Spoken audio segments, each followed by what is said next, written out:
Imagine a financial ecosystem where the very instruments designed to eliminate risk become the exact mechanism of its catastrophic spread. In the mid-2000s, global markets were intoxicated by a profound paradox, believing that mathematically complex debt packaging had effectively outlawed severe economic downturns.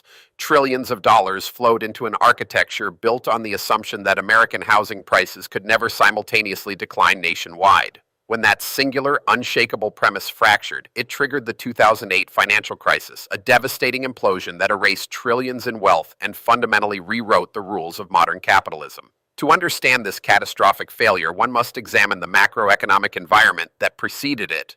Following the bursting of the dot-com bubble, central banks drastically lowered interest rates to stimulate growth, flooding the system with cheap capital. Investors, hungry for higher returns in a low-yield environment, began demanding new financial products that could deliver superior performance without apparent exposure to volatility.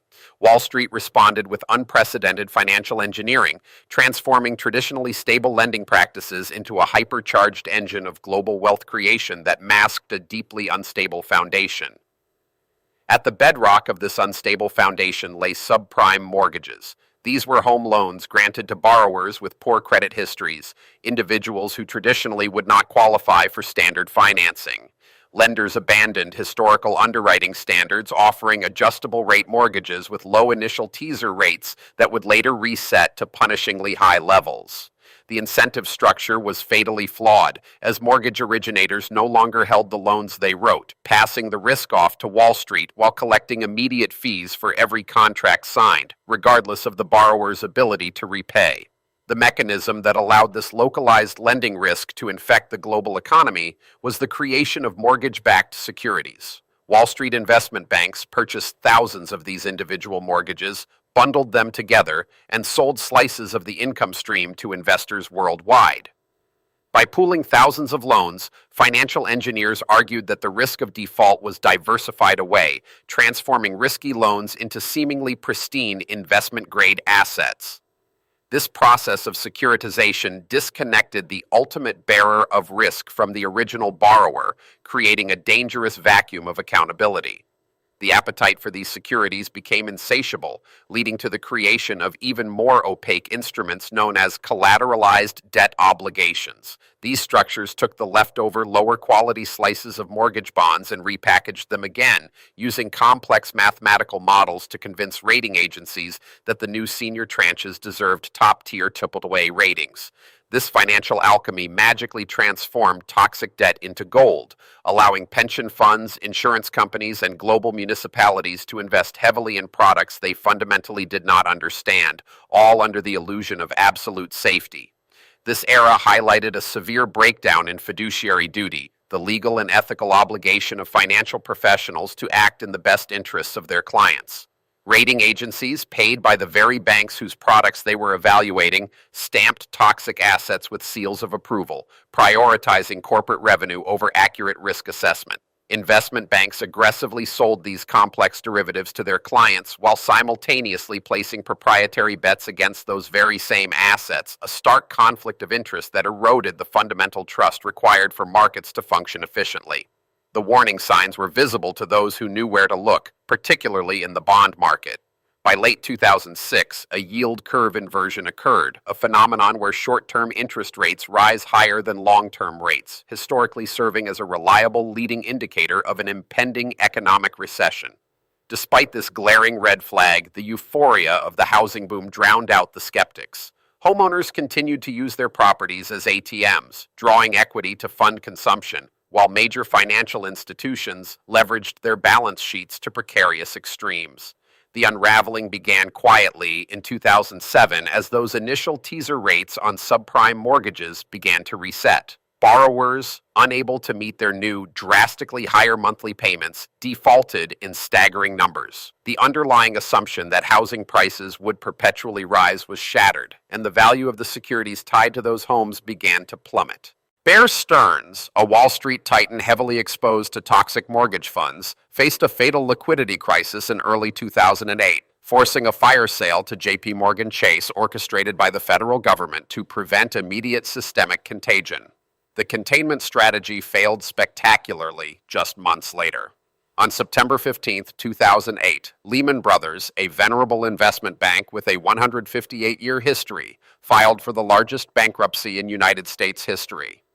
The government allowed the firm to fail, attempting to draw a line against moral hazard, but the decision sent an unprecedented shockwave through the global financial system. The complex web of interconnected derivatives meant that the collapse of Lehman Brothers threatened the solvency of countless other institutions, freezing global credit markets instantly as banks completely stopped lending to one another out of sheer panic. The sheer scale of systemic interconnectedness was fully exposed the very next day when the insurance giant AIG faced imminent collapse. AIG had sold billions of dollars in credit default swaps, essentially insurance policies on the toxic mortgage bonds, without holding adequate capital reserves to pay out when the bonds failed. Recognizing that a default by AIG would decimate the balance sheets of virtually every major bank globally, the federal government was forced to intervene with an extraordinary $85 billion bailout, a staggering sum that would eventually double as the crisis deepened. Global capital markets entered a state of cardiac arrest. The commercial paper market, which major corporations rely on for daily operational funding, evaporated overnight. Even the most structurally sound businesses suddenly found themselves unable to make payroll or finance basic inventory. This was no longer just a Wall Street problem. The financial contagion had breached the containment of the banking sector and was rapidly infecting the Main Street economy, transforming a localized housing correction into a severe global recession. The response required an unprecedented mobilization of state power and taxpayer capital. The Troubled Asset Relief Program, known as TARP, authorized the expenditure of hundreds of billions of dollars to purchase toxic assets and inject direct equity into failing banks. Central banks worldwide coordinated massive liquidity injections, slashing interest rates to near zero. These drastic measures were not designed to save wealthy executives, but to prevent the complete disintegration of the global financial architecture, a catastrophic scenario that would have plunged the world into a second Great Depression. The human cost of the resulting economic contraction was immense and enduring. Millions of families lost their homes to foreclosure as neighborhoods were decimated by plunging property values. Unemployment skyrocketed, wiping out retirement savings and destroying the financial security of an entire generation. The stark contrast between the eventual recovery of financial markets and the prolonged suffering of ordinary citizens ignited a deep, lasting public anger, permanently altering the political landscape and eroding societal trust in elite financial institutions. In the aftermath, lawmakers sought to ensure such a catastrophe could never be repeated. This effort culminated in the passage of the Dodd-Frank Act in 2010, the most comprehensive overhaul of financial regulations since the 1930s. The legislation aimed to rein in the reckless risk-taking that caused the crash by creating new oversight councils, mandating higher capital reserves for banks, and establishing the Consumer Financial Protection Bureau to shield ordinary borrowers from predatory lending practices. One of the most significant regulatory shifts was the implementation of the Volcker Rule, which restricted commercial banks from using customer deposits to engage in high-risk proprietary trading. Financial institutions were forced to undergo rigorous annual stress tests, proving they held sufficient capital to survive severe economic downturns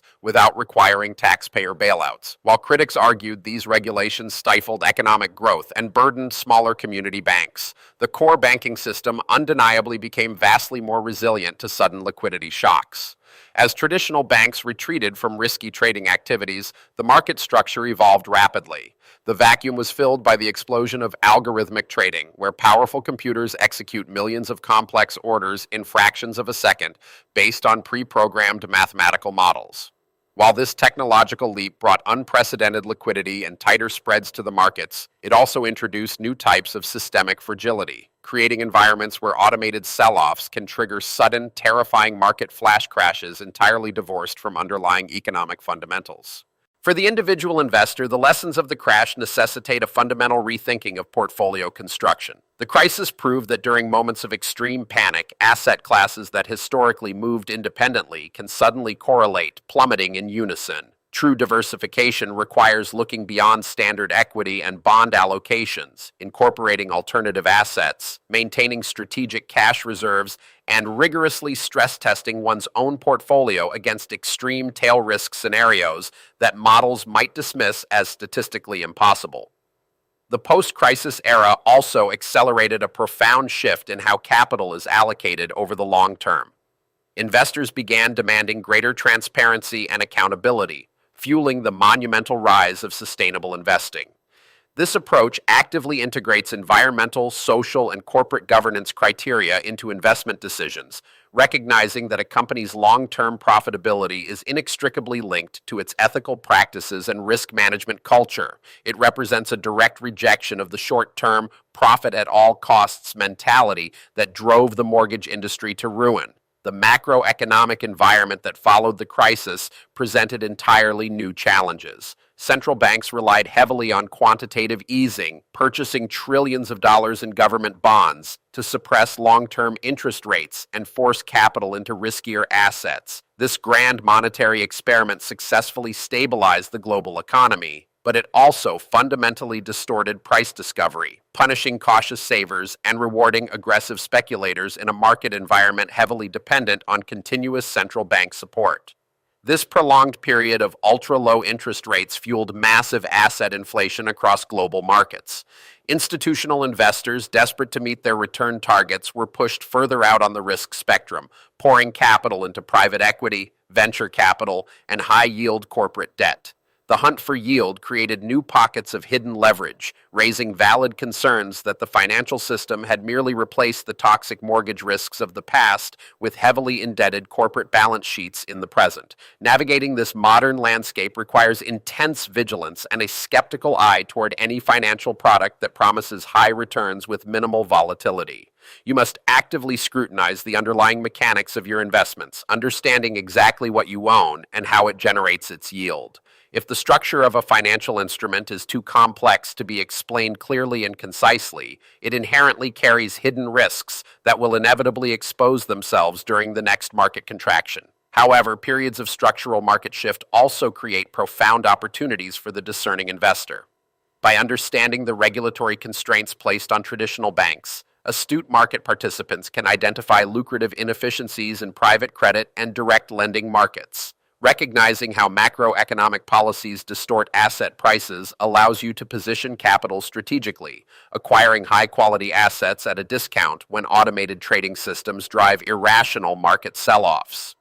True wealth preservation is not about predicting the exact catalyst of the next crisis, but rather building an architecture robust enough to withstand the unpredictable.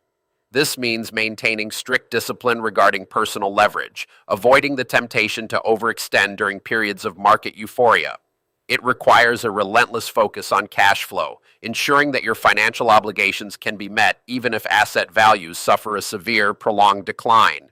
The shadow of the 2008 financial crisis continues to dictate the rhythm of modern global finance. The regulatory frameworks, the monetary policy tools, and the deep-seated skepticism of complex financial engineering are all direct descendants of that chaotic autumn. While the specific instruments of destruction have been heavily restricted, the fundamental human emotions of greed and fear that drove their creation remain permanent fixtures of the market. Ultimately, the most vital lesson of the crash is the absolute necessity of financial self-reliance and education. You cannot outsource the understanding of your own risk exposure to rating agencies, institutions, or automated models. By mastering the macroeconomic forces at play, demanding transparency in your investments, and prioritizing resilient wealth-building strategies, you transform yourself from a passive participant, vulnerable to systemic shocks, into a strategic architect of your own enduring financial prosperity.